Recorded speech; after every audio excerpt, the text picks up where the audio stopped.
How can hackers steal a session token? It all starts with a very convincing phishing email. Here's a step-by-step example of how session token theft can occur with a phishing email and a link to a document.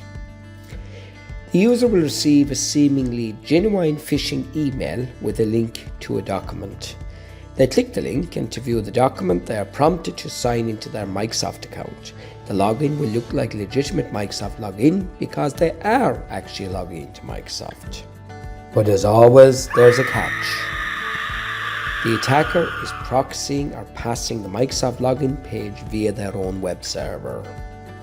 The user will then enter their login details that will go via the attacker.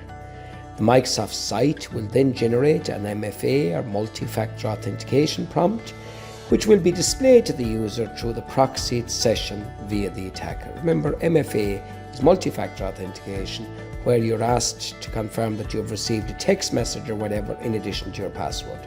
The user will then use that authenticator app and satisfy the MFA requirements. The Microsoft server will then generate the session token or cookie and send it back to the user, still via the attacker's proxy. The attacker will steal a copy of the session token as it passes through on its way back to the user. As the session token is still delivered to the user and the login is completed successfully, no suspicions are raised and it appears like a genuine login. As the attacker now has a copy of the session token, they can load it up onto their device at any point and gain access to the user's Microsoft account without being prompted to re-enter credentials, and therefore be able to access all data the user is authorized to view.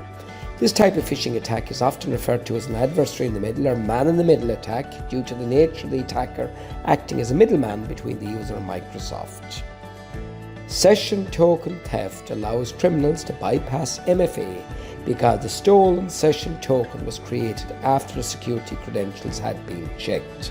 When the session token is loaded up onto the attacker's device, there are no MFA prompts because the session token will signal that this has already been done. So what's the solution?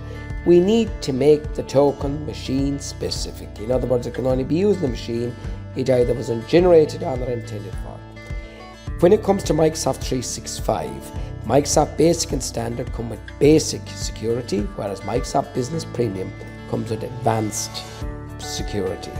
With the advanced security of the Business Premium package, you can protect against this type of attack by locking the token down to the actual machine itself. Obviously, cybersecurity is a moving target, with best advice changing in line with what's happening in the threat landscape.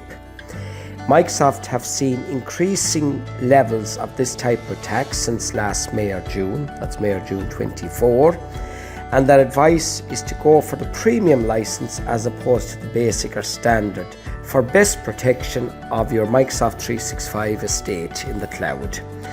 We will be in contact with existing customers regarding recommended upgrades, so hopefully you found this presentation helpful. Thanks very much for watching. Take care.